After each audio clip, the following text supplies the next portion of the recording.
does your life as it is right now, like your lifestyle, what you're doing every day, does it actually support having a healthy sex drive? Look into his eyes. They're the eyes of a man obsessed by sex. Eyes that mock our sacred institutions. Bedroom eyes, they call them in a bygone day. You're listening to Sex with Emily. I'm Dr. Emily, and I'm here to help you prioritize your pleasure and liberate the conversation around sex. On today's Best Of episode, I'm explaining how to spot the difference between red flags and deal breakers, especially when you're dating someone new. Healthy ways to address conflict, before they turn into resentments, because that's really tough. And actionable tips to amp up a low sex drive. I also take your calls about getting past jealousy in an open relationship, what to do when you want more sex in your partner, and how squirting can happen even without an orgasm. If you have a question of your own, I know you do, call me anytime and leave a voicemail, and then we will call you back or email you to set up a time to chat. It's 559-TALK-SEX or 559-825-5739. Intentions with Emily. For each episode, join me in setting an intention for the show. I do it. I encourage you to do the same. So, when you're listening, what do you want to get out of the episode? Well, my intention is to point out red flags that often get overlooked when you're focused on working things out. I also want to give you permission to walk away from messy and toxic relationships and how to know you're actually in one. Because believe me, you can find someone who loves you for exactly who you are. Oh, also, if you love the show, if it's helped you, you've gotten something out of it, drop Sex with Emily a rating and review wherever you listen. It really helps us keep the show free and available. If you want to ask me a question, you can call the hotline 559-TALK-SEX or email me, sexwithemily.com/assemily. Just include your name, gender identity, location, age, and how you listen to the show. All right, everyone, enjoy this episode.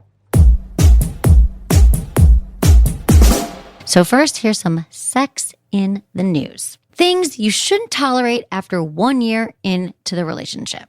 Okay, guys, if you're in a relationship, these are really important things to consider because I'm looking at this going, I've been in relationships for 2 years, 3 years, a longer time, and these are some of our issues. So even if you're in a longer relationship, make sure that you've got most of these, if not all of these, under control. The first thing, you guys, is conflict avoidance. Now, I get it when you're in the honeymoon stage and you're starting out in a relationship. This is where we don't really address our challenges and our problems head on. We still live in that kind of la-la land, like, putting on our best behavior and being the best version of ourselves. We kind of brush everything, under the rug. We might be ignoring situations that come up. But if you're with someone for a year or longer, we have to start looking at conflicts and learning how to address them and discuss them. So what I'm telling you is just like communicating about sex, when you start to address conflicts, whatever they are, first of all, it gets easier, but also these things won't fester because if you're not dealing with them now, they don't go away. Remember, whatever you resist persists. So make sure that you are dealing with conflicts.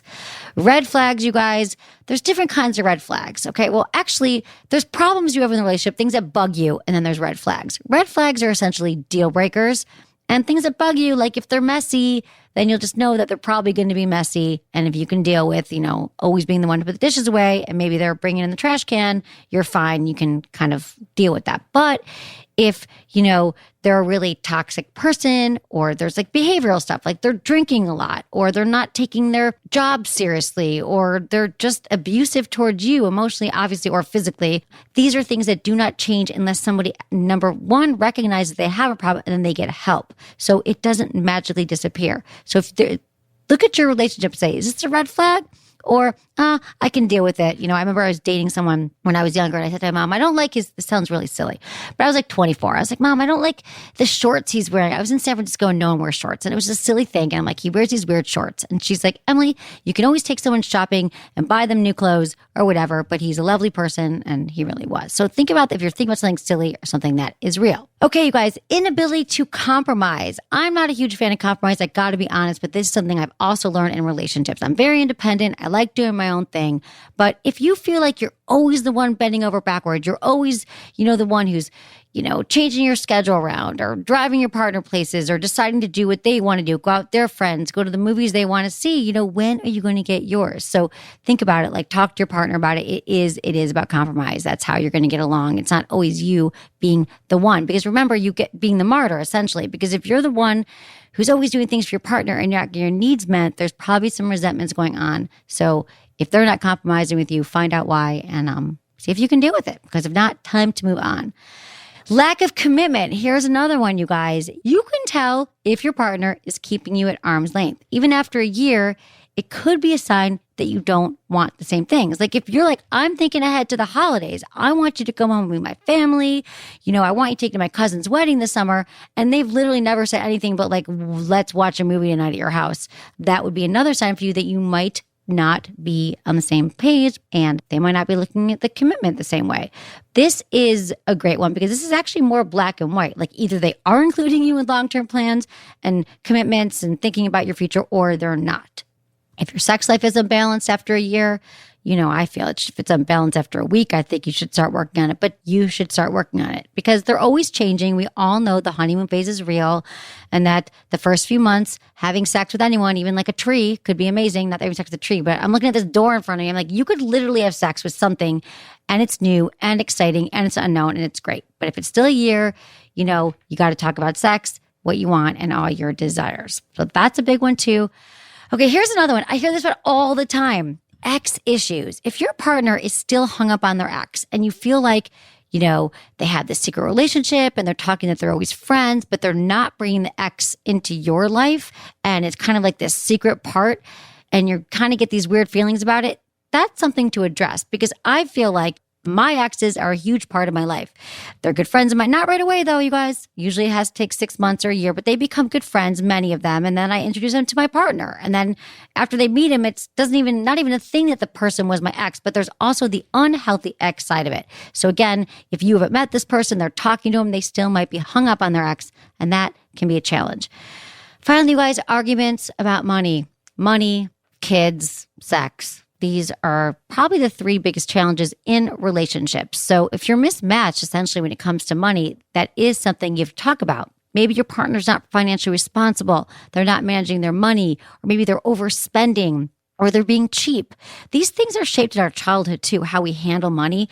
And so that's a big one. And you really have to just talk about money. I know it's hard too. It's kind of like talking about sex, but you could say, I've been noticing these things. Like for me, money's a big thing. What are some, I save money or I have a retirement plan. Like, what are your plans for it? You could just ask them. And then maybe you could even inspire them. Because if we didn't have a good mentor around money, like my mom's a financial planner. She's been talking about it forever, right? But I feel like for so many of us, it's just like sex. We kind of put our nose in the sand. We're like, oh, that money thing will work out. But maybe they'll be inspired by what you have to say. So if not, there's your signs, you guys. There's a lot of them to choose from there.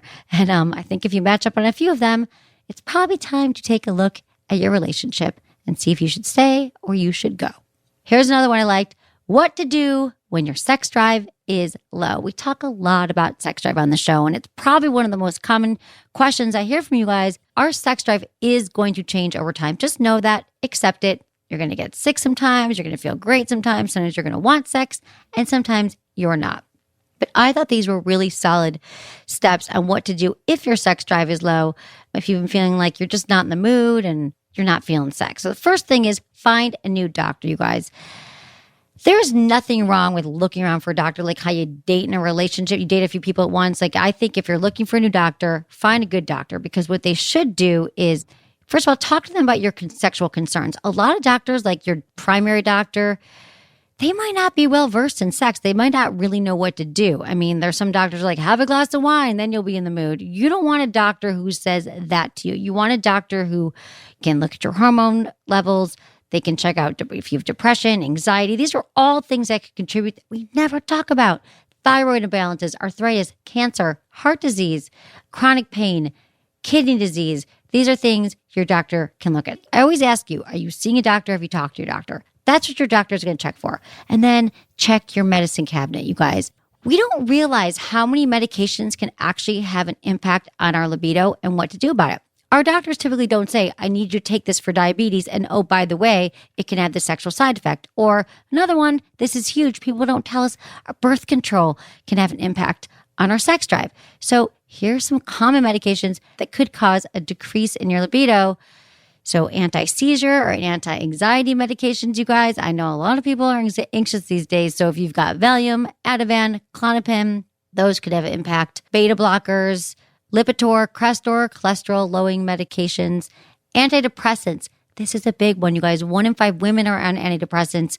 So things like Prozac, Paxil, and Zoloft, and even Wellbutrin, which is not an SSRI, but used for anxiety and depression, even though it's advertised for not giving you sexual side effects, it actually can still have sexual side effects. So how are you supposed to know? And finally, hormonal birth control pills, rings, and the hormonal IUD. So what do you do if you're on this med? I'm not telling you to go off your meds. Do not go off your meds without talking to your doctor. But here's a cool thing. They can change the dosage. They can change what time you're taking it. They can add other medications.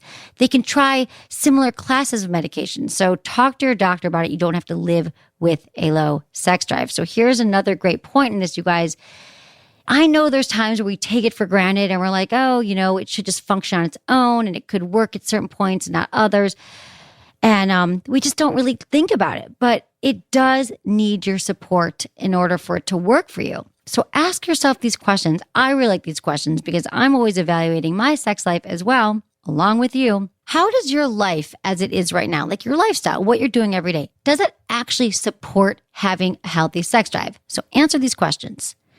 Do you even have time to be intimate? Or is every single moment of your day scheduled? Do you have time or the energy to feel desire? Are you taking care of your body? Are you eating healthy foods? Are you exercising? Are you getting enough sleep? I mean, just think about those things. If you have no time and you're not eating healthy and you're not exercising, you don't have to even see a doctor. You can just answer those honestly and think, you know what? I'm not.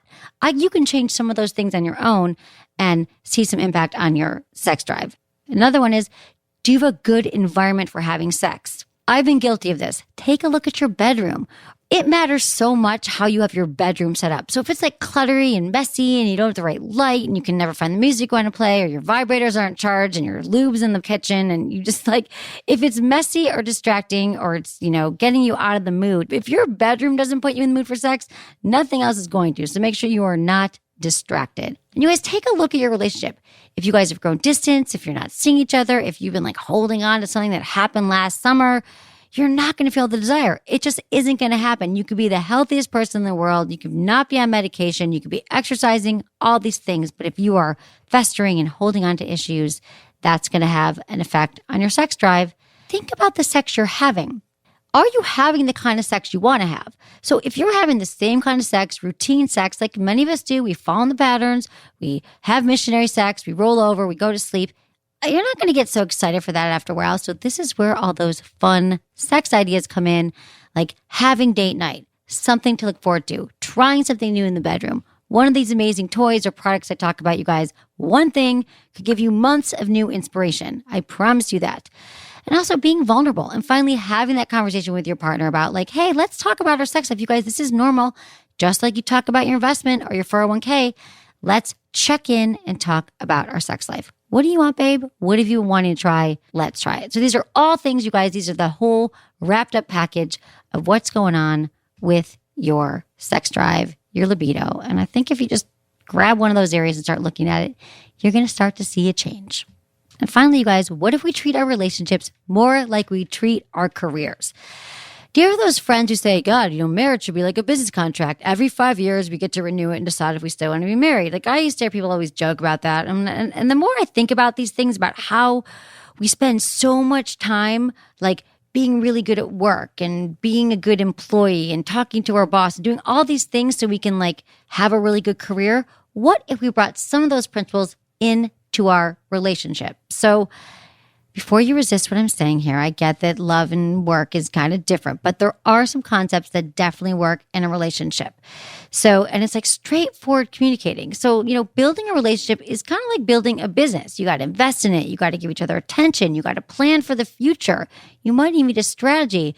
You have to check in on your values. Are you going in the same place? How are you going to grow together, right? Those are all business things.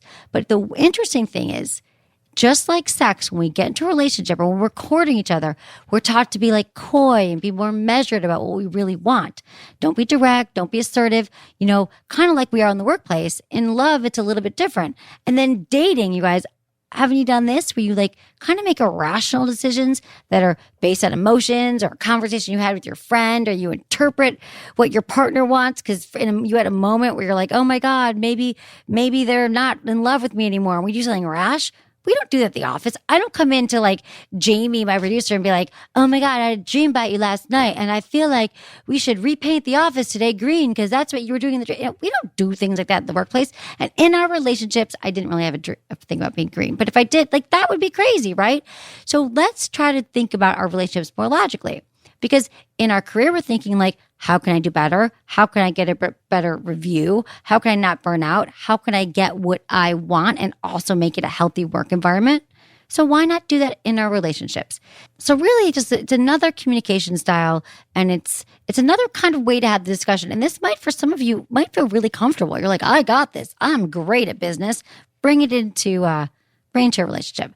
So number one, you guys, set goals and targets. Just like our careers, in 5 years, I want to be president of the company, or I want to make this much money, or I want this many followers on my, Instagram. If you do milestones or relationships in your love life, that can work too. So think about it. You guys can talk about this together. How do I want to feel in this relationship? Maybe you guys have been fighting a lot lately and you're like, it's just really tense. I feel like we're not getting along.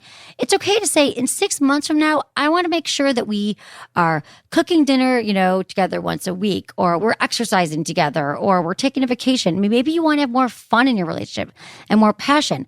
Talk about your goals together. Maybe you both want different things. I'm telling you, having these kind of conversations will help you realize if you're even on the same page. So when you figure out what you want, how are we going to get there? And then if you guys both know, well, we really want more playful fun, then you start having play dates. Another thing is you guys have regular reviews, okay? Review your relationship. Just do a check-in. This can be at dinner. Have a state of your relationship talk. I used to have in one of my relationships, we had a truth couch. And at my boyfriend's house, we'd sit on his couch once a week, or whenever we were having a conversation, we're like, let's go to the truth couch. And we'd be like, okay, let's talk about it. And it became fun. It was we're going to a different location to talk about our relationship. So this is where you can kind of check in. How are we doing? How are things feeling in our relationship? How are we doing on our goals? Or just a reminder that you guys are in it together. Make time for brainstorming. You guys, it's like the workplace, brainstorming fresh ideas. I know when we brainstorm around here, we come up with the best things, just like your relationship, which actually is a living and breathing organism. It doesn't mean just because you guys got married and you sealed that deal that your relationship doesn't want to grow. So find out, you guys, brainstorm. If you find out we really need to be doing fun, and then you look at the last 4 nights together that you ordered in food and watch Netflix, you can look at it and go, okay, well, what could we do to still watch our television shows and make sure that we're, getting out more? And actually, this reminds me of the episode we did with Lisa Bilyeu, Women of Impact. A few weeks ago, she talked a lot about the way she does this in her relationship, and it was really inspiring for a lot of you. So you might want to check out that episode. But finding the things you can do together and brainstorming new ideas that are fun for both of you. Where do you guys want to go? Where do you want to eat? That's fun things to set up. And then you have things to look forward to. Take vacations. No surprise, you guys. This literally comes up on every single relationship, sex tip. Anything that you ever read is vacation sex or take vacations. But here's why, you guys. I always talk about it in the sex realm. But I also think it's very healthy for your relationships because you got to get out of your home. You're, doing things the same exact way every day. So even just a few days off for vacation throughout the year, in addition to weekends, just getting away, taking a long weekend, breaking your 9-to-5 routine will have a huge impact on your relationship. So make sure that you guys have time on your own to bond. Go all in. I've been guilty of this when dating, and I don't know if you guys can relate to this as well, when you're just both aren't fully committed to the relationship. So I think a lot of us kind of have, if we're dating, we like dip our toe in and we're like, yeah, I have 1 foot in and 1 foot out, or I'm not really sure I want to go the distance with this person. I'll just hang out until I meet someone else. You realize that not only is that a disservice to the person you're dating, but to yourself. Because when you have like 1 foot in, you're not really, just like with work, you don't have 1 foot in your job. And if you do, we usually feel like it's time to get out if we can't really commit anymore. But in your relationship, if you're still like protecting your heart, you're afraid of getting hurt, which is typically why we have 1 foot out the door, or we're just not sure, your relationship's going to last a lot longer in that gray zone. But once you decide, you know what, I've got nothing to lose, I'm putting both feet into this relationship. No matter what happens, you know you did it all. And this could just be a mindset. Like this could just be like, you know what? I am going all into this. I'm going to like make commitments to my partner that I never thought I could make before. I'm going to open up my heart. I'm going to be vulnerable about something that I've never talked to my partner about. That's how you go all in. So really, guys, the thing about going all in is really just about like changing your mindset. Just like success is a mindset. It's a mindset like I'm going to be successful by doing these things. And you guys, I'm not saying that you have to go all business in your relationship, that you guys should actually have contracts and write this all out, although it is kind of fun to see the progress you made. You know, I think you still need to be, you know, spontaneous and surprise each other and be playful and fun. But if you just have fun, you found yourself at this like roadblock of like, our talks aren't going anywhere. I love the idea of bringing a little business into the bedroom and seeing where it takes you. So I was inspired. I hope you are too. I'm going to take a quick break, but after, I'm taking your calls and answering your questions. Like from Ashley, who's wondering how to open up her marriage without sparking guilt and jealousy.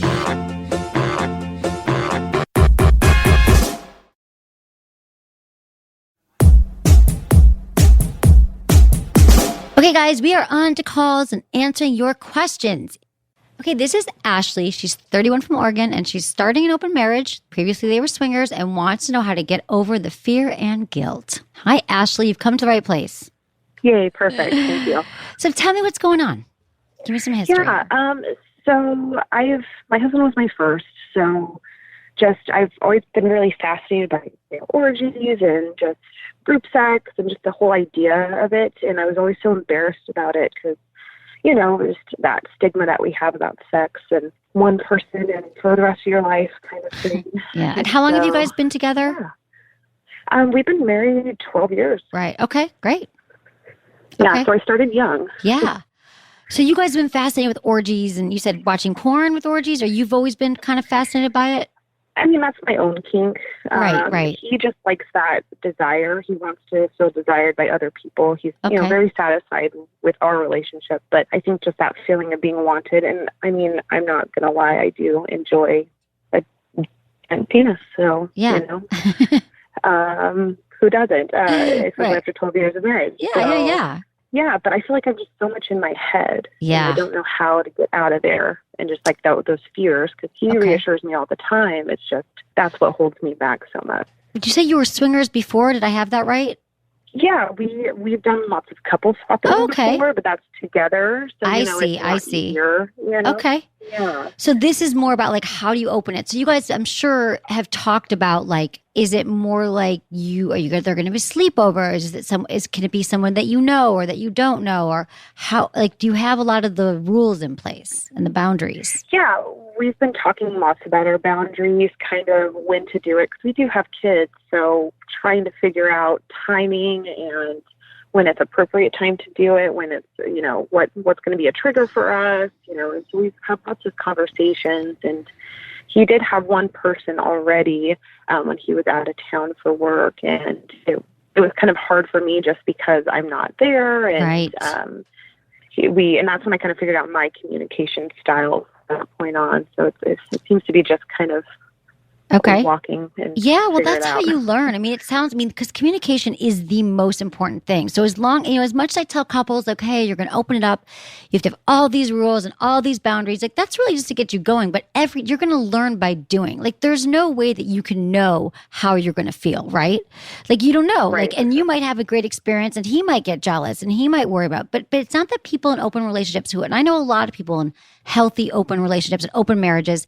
It's not that you don't experience jealousy, and it's not that you don't get sad or fearful or anxious about it. It's that you learn how to communicate about it, so you take away the charge. you practice such a rigorous honesty and vulnerability that it just becomes easier over time because you guys do trust each other and you are open. So it sounds like you have that in place and that you're able to communicate with him. So I kind of feel like, it's great that you're being honest with him about this. And I think, again, that is one of the things you could be worrying that he could run off with someone, but it sounds like you guys are really in love and you've actually already practiced with swinging. I mean, because that could have essentially happened with swinging, right? He could have liked having sex with someone's wife so you've already done that. Like a lot of people are like, I can't even imagine my husband having sex with someone. So the fact that you've done that is kind of a first step. I don't know how to tell you how to get out of your own head, but I think the more that you guys experience things, it sounds like it's your term right now, and then you go back and talk about it, that's how you guys are going to hone the right way to keep moving forward. Perfect. Yeah. That sounds more reassuring. Yeah, definitely. But I think that you guys seem like 12 years together, you have kids, like it seems like you guys are good candidates. I would tell you if you weren't. So you're going to have the fear, and I'm just telling you that couples that I've talked to about this are like, yeah, it was harder in the beginning and it gets easier over time. Yeah, like the words just don't seem to matter to me as much. I think like noticing that he actually still stays the same. Exactly. He comes home, right. And you let him know what he needs and aftercare. Maybe you'll find out like, I don't want you sleeping with anyone. Like, I don't want you sleeping over. Like you'll come to figure it out. But when you see him again and everything's great, maybe it's even hotter because you guys during sex tell each other about your, sexual exploits. Like for a lot of couples, that's so hot. So you might find that like it, feeds upon itself in a really healthy way, which I think it sounds like you guys are going in that direction. Great. Well, I appreciate it. Yeah, you have my approval. Yeah, thank you. That's always the most important. Okay, good. Okay, Ashley, just keep talking and being vulnerable and asking for what you need. Will. Okay, Ashley, thanks. Have a great night. Thank you. You Bye. too. Thanks. I know you guys, you might be sitting there going, oh my God, I could never do an open relationship. It's probably not for you. For a lot of couples, it is not for them. But I'm telling you, couples who are on solid ground, you've been together for a while and you've talked about it, you've explored it, you've walked through the scenario and you've thought like, how would you feel if I came home and I was with someone else? Like you really get to like, you talk about it. You decide who's off limits. Like maybe it's someone never anyone from work, which I don't think that's ever a good idea anyway. But you have boundaries, you have good communication already, then I think it's okay to move into open relationship territory. Not for everybody, but for the people that it works for, they practice a rigorous honesty that can really work. Next call is Tara, 27 from Idaho, and she squirts after childbirth, but not always with an orgasm and wants to know why. Hey, Tara. Hi, Emily. How are you? I'm so good. How are you? I'm so freaking excited right now. Me too. Let's talk about squirting, everyone's favorite topic. So I have always kind of been fascinated with it, but I wasn't always able to. Okay. Like I had tried and was never able to. And then after I had my son, all of a sudden I wasn't even trying and it happened. Okay. But it kind of took me off guard because I wasn't orgasming when it happened. And I was just like, oh my God, what is happening? This is so crazy. And my husband was like pumped, like fist pumping in the air, like so proud of himself. Yeah.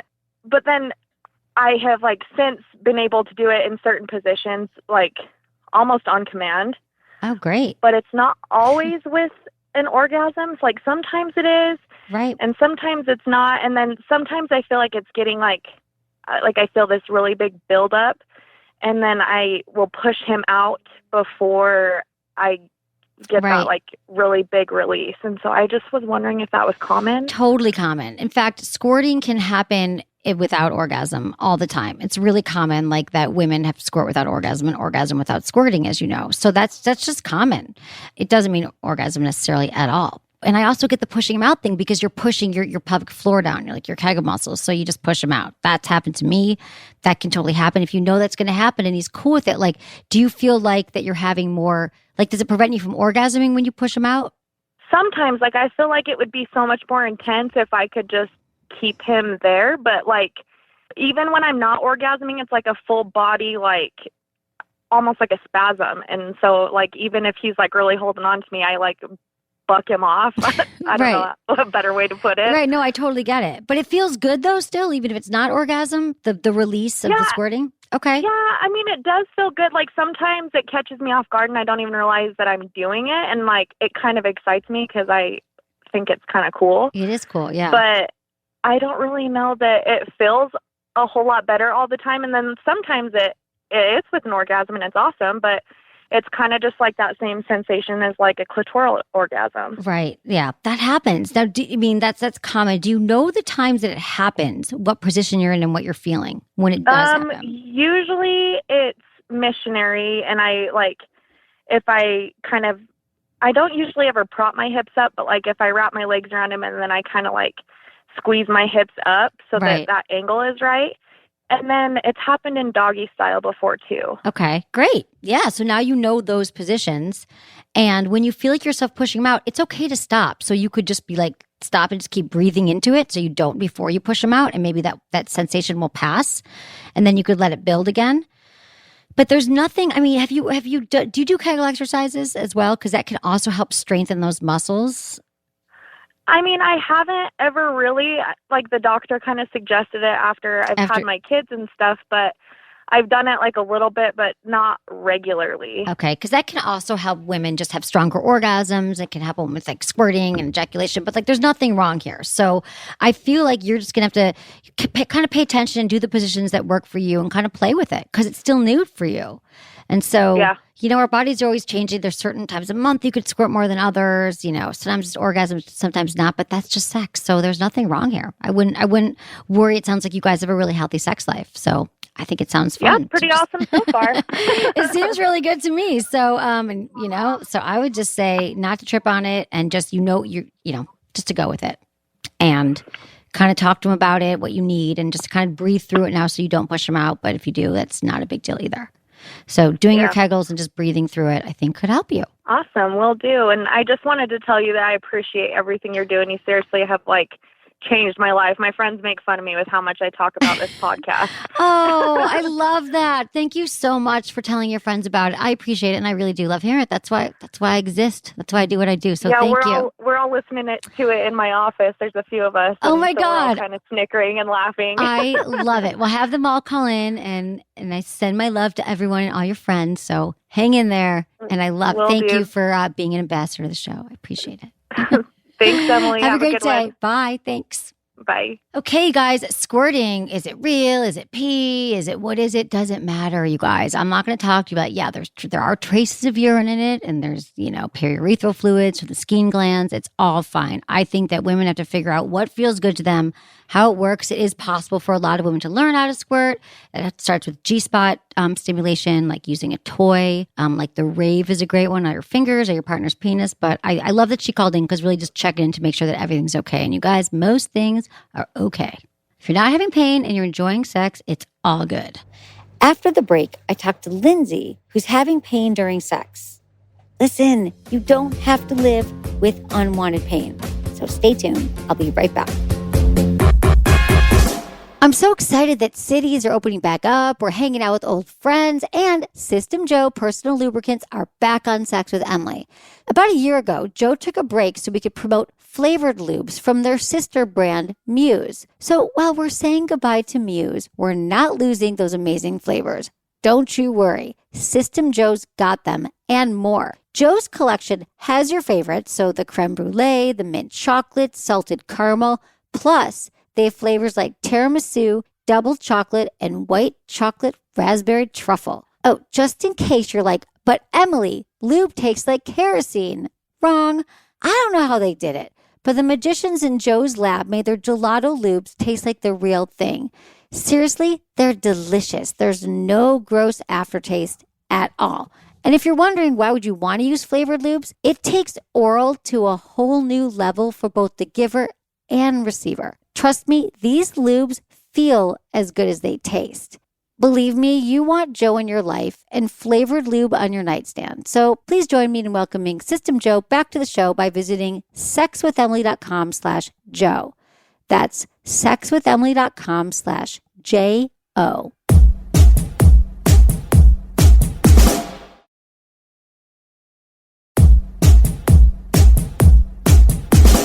Okay, we have Lindsay. She's 26 from Washington, and she has pain during sex in certain positions ever since switching to IUD. Is it connected? Hey, Lindsay. Hi, how's it going? Good, good. I'm so glad you called in. So tell me what's going on with this IUD. So I got the IUD about 9 months ago. And then during certain positions, it started hurting, like especially during doggy style. And at first I just assumed that I had to get adjusted to the IUD and everything, but then it's still hurting currently. And then occasionally I'll even bleed after sex. So then I went to the doctor and they had me get a sonogram just to make sure the IUD was in place. And they said everything was fine. But then I didn't go back to the doctor after they told me it was fine. So I haven't actually gotten anything checked out since. Okay. But I don't know if it's all related or... Kind of sounds like it is. Have you ever had any pain with sex before the 9 months? No, it wasn't until I got the IUD. Okay. I would go back to when were you there? Did you go right away after the 9 months? Like 9 months ago or 8 months ago? It was around 5 or 6 months that I went and got the sonogram. Okay. Because they said I would have spotted bleeding for up to like 6 months. And I've had multiple partners, and so it's bled after like 2 of them, but then one other one it didn't bleed after. So it's only during certain times too, but it's always usually consistent with pain during doggy style. Okay. Yeah. That's not fun. I mean, I think that you might need to go back and tell them that you're still having pain because this isn't that common. Sometimes people have the side effects at the beginning, but it doesn't mean it doesn't happen. They might not have trimmed it correctly. You might need to get it adjusted. I mean, I would tell them, doctors are so busy these days. You go in, see your gynecologist, just tell them, like, it's really not okay. And again, like, there are some things that they might need to trim it. They might need to look at it differently. And so I think that it could also be, the fact that the bleeding, that's the part that I'm more concerned about because also there could be a learned reaction that you're tensing because you're afraid it's going to hurt and then it hurts. Because when we tense up, that's why people don't like anal. People can't orgasm because we tense, we hold our breath. So I would say practice breathing and letting go and like releasing because maybe and try to go slower and not as deep. So that could be one thing. But if you're bleeding, like those are 2 different side effects you're having, the pain and the bleeding. Right. So I would just go back, I would. Yeah. Because I was also thinking, because I listened to your show for a while, and Thank you. You were talking about lube, so I went on to your online store, got a bunch of lube, so we consistently used that too, because I thought maybe it was partly that dry. maybe, and so I started using a bunch of lube, and then that hasn't worked, and I still bleed after that, or even after I have orgasm too, so I just... Oh, okay. I think you're right, I think it's... Yeah, go back to the doctor, because they don't want to admit... tense up. Sure. Yeah, I'm sure you do, but exactly. I just think for peace of mind, because maybe if you go back and they can't adjust it, I don't see why, sonogram can't tell you everything. All you know is what your experience. That's what you can tell them. So again, doctors are busy, and I used to always think, they know everything, but the truth is, all they know is from what you tell them. So you have to go back in, say you're still bleeding, it's not okay. Maybe they could take it out, put it back in, like trim it. But I don't think that you should be having both of these experiences, especially if you didn't have them before. So go back to the doctor, talk about it, and you could probably get it figured out. And just remember to breathe always anyway. And remember to breathe and keep using lube though, no matter what kind of sex you're having. Breathe, sure. I know, it's so hard to remember. Okay. Like if you don't breathe, you die, but it's really hard to remember. Okay, thanks, Lindsay. Thanks for calling. Thank you so much. Make that appointment. Bye. Have a good night. Thanks. Bye. You too.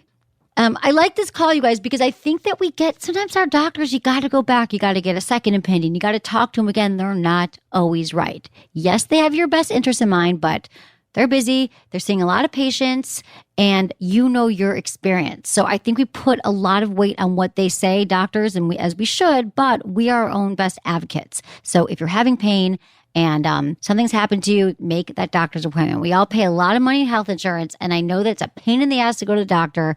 I've got like 3 appointments to make right now, and it's hard to do. But once you do it, you guys, it's such a relief because you got to take care of yourself. It's so important you guys put yourself first, okay?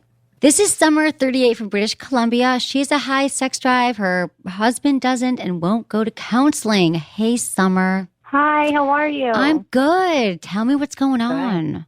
Oh, girl, I don't even know. I mean, we've been together for 6 years, married for 1. There's always been a little bit of an issue in the bedroom. We've talked about it. He's told me that there's been issues in the past with his girlfriend, but it just seems to progressively have gotten worse over the years. And I'm just kind of left feeling like I don't know what to do because I'm the only one talking about it. I'm the only one bringing it up. I'm the only one asking what's going on. So I don't know. I kind of feel lost right now. Like, is it me? Is it us? Is it him? I don't know. You guys have been together 5 years. So how was it in the beginning? In the beginning, when we were first dating, it was fun. I mean, we were, we had more fun in the beginning for sure. Like every couple, but okay. Yes. Many couples, yeah.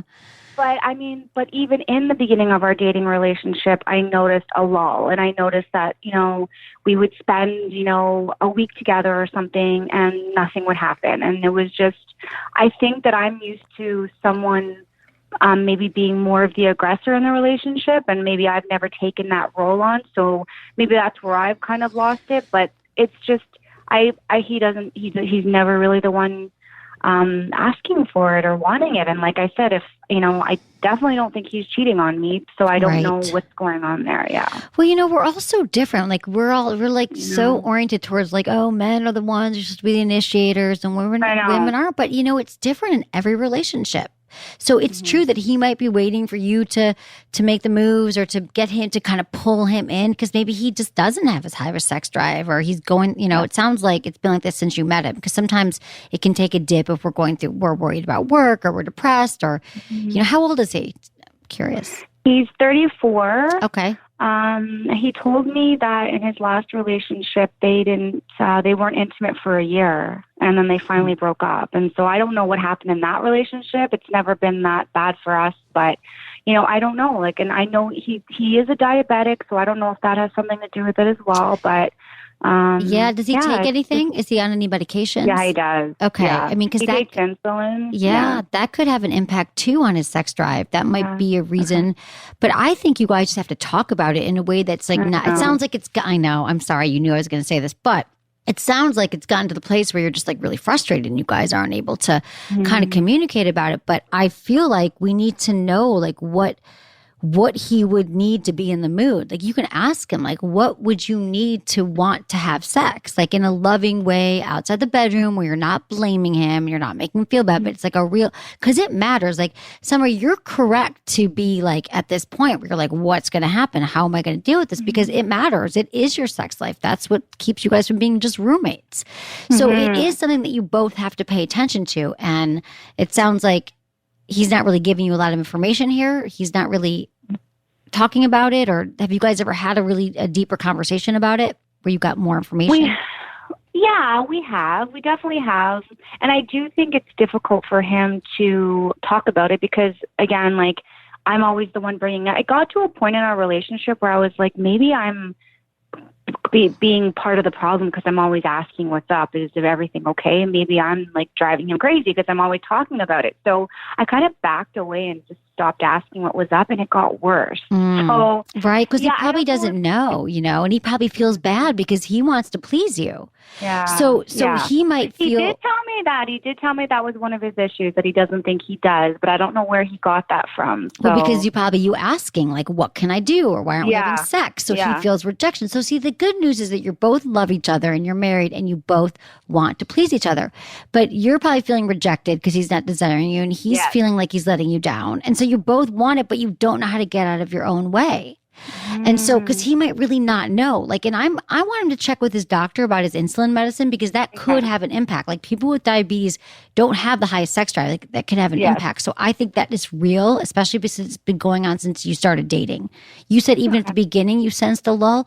So he might really want to please you, but his body isn't reacting, which can be really frustrating. And he probably doesn't even know because it's been like this his whole life. You know what I'm saying? So, but I think if you go at it like we both, and like say what I said, like I feel rejected, and I know you're not trying to hurt me. You love me, and I know that you feel like you're not pleasing me, and I don't even know, like, we got to figure out what works for us. So I feel like he might need you to initiate, and then you might need to know what that looks like. Like maybe he might say like, well, if I come in, we have this, or you text me before I come home and say you want to have sex, then maybe he needs to know that that's what you want. Or maybe he needs you to kiss him when he walks in the door. Or you might need him to, like, I don't know, put his hand on your shoulder or on your, around your waist, and you need more touch. So I feel like there's some like ways you guys just have to figure out what intimacy looks like for both of you, because every couple has their own rhythm and their own formula that works. I mean, you guys just haven't figured it out yet. Yes. We definitely need to communicate. I mean, like, there has to be a conversation about it because we can't just keep going on trying to read each other or trying to figure it out because we're both thinking different things, right? Yeah, exactly. And that's the conversation, sweetie. That's what you just said to me is like, you can even blame me. Said, talk to Sex with Emily. And she said, and I didn't know what to do because I love you so much and our intimacy and our sex life is so important. And I feel like we've hit this crossroads. I want this, everything you just said and that I'm saying. And then see what he says. And from a place of, loving and make sure your tone is like, more, lighter and not like a serious thing, even though sex is serious, but so it just takes all the pressure off of it. And then once you start to have this dialogue with him, it's going to get, it'll get easier, but you got to start getting some more information. I totally agree with you. And I'm going to ask you one, probably You're going to say, oh, well, I can't answer that. But when do you know, like, when do you get to a place in your relationship where you're like, okay, that we're just not on the same page. This isn't working. Like, I don't know if we'll ever get to a point where that will ever happen or if we'll get to a better stage, but is there like a time in your relationship where you're like, okay, I mean, like, this just isn't working? You're not, I'm telling you, you haven't even scratched the iceberg yet because you haven't even talked about this yet. So you're so far from that point. I know that you feel like you're there because that happens because you're in your head about it. You've created every scenario in your head. Like, maybe he's having an affair. Maybe he's gay, or maybe he doesn't love me anymore. And he has six girlfriends in another country. Like, I understand that we create all these things and none of those are true. They're just your mind. Yeah. So I would say that it's kind of great because it's sort of a clean slate right now because you haven't had that real conversation yet because no one knows how. So you're not alone. There's nothing wrong with you. Like, this is why I have a job, because I help people figure out that, like, no, we talk about everything else but sex in our relationships. So you're like most people on the planet. And to answer your question, so you're not even there, you haven't even started, but when I can tell people are ready, it's when they've tried everything. They've gone to therapy for a year. They've tried, they've talked, they made changes, they started having sex outside the bedroom, they brought toys, they communicated, they cried, they laughed, like they did the work. And when you've done the work, you'll know. But I would say you're just starting out. So you're not there yet, even though you feel. So try to peel back all the things you've created in your head and just talk to them about the facts. And do you think that we should go see somebody, or do you think we should just start off? Yeah. I mean, I get tired of myself saying this sometimes, but absolutely. I'm telling you that every couple needs therapy. They just do. You get to an impasse, especially because, like, you guys have been together and it's been going on for a while. And I feel like every couple needs it. I don't care if you've been together 6 months or 6 years. Yeah. If you can afford it and you can make the time, which I think every couple, like, you can figure it out. It is the most useful thing you could do because it's a third party they can come in and they're not biased to either one of you, and it's a mediator and they can help you. They'll teach you skills. A therapist, if you commit to going once a week for a few months, like even after the first few sessions, you're going to learn skills to communicate on a level that works for both of you that you never would have figured out on your own. So yes, I think therapy is a great place to start. And are you talking about a sex therapist or just a therapist in general? I think a marriage and family therapist who it will be equipped to, but you can also call them. And here's my other top advice is that not every therapist works for everybody. So my advice would be get 2 names from from friends of yours or from your insurance company, 2 to 3. And I would say go together because he might like someone, you might like someone, not like the other person. And then once you find your person, you're in. And it's so healthy and so helpful for couples. So I absolutely recommend it. Okay, amazing. Yeah. Thank you so much. You're so welcome. You got this. You're just starting out. It's beginning today. Amazing. Yeah. Thank you so much. You're so welcome, Summer. You deserve great sex. Oh, my pleasure. My pleasure. Have a great night. Bye, I love your podcast, by the way. Thank you. I love that. Thank you for listening. I so appreciate it. Have a great night. Bye, Summer. You too. Thanks. I love that you guys love the podcast and you listen. So thank you, Summer. And thanks, everyone, for these calls. And let me just say this, you guys. I am a huge fan of therapy. You know that. I think that every couple can benefit from it. I think that couples, just the more you start talking about things, it's going to help you. And just know that you'll know when you've done everything. And if you haven't gone to therapy and you haven't had conversations with your partner yet in a way that isn't screaming and isn't yelling and isn't fighting, but real conversations, then I'd say you haven't done the work yet. That's it for today's episode. Thanks for listening to Sex with Emily. Be sure to like, subscribe, and give us a review wherever you listen to podcasts, and share this with a friend or a partner. Believe me, if you got something out of this episode, they will too. We release 2 to 3 episodes a week, find me at Instagram, YouTube, Facebook, and Twitter. It's all at Sex with Emily. If you'd like to ask me a question about sex or dating, relationships, email me feedback@sexwithemily.com or sexwithemily.com/askemily. And check out my website. We have so many great articles diving deep into topics like how do I have multiple orgasms? How do I last longer in bed? How do I stop thinking about my ex? What sex toy should I try? And so much more. Sign up for weekly emails. I've been told I give really good emails. I do. Was it good for you? Email me feedback@sexwithemily.com.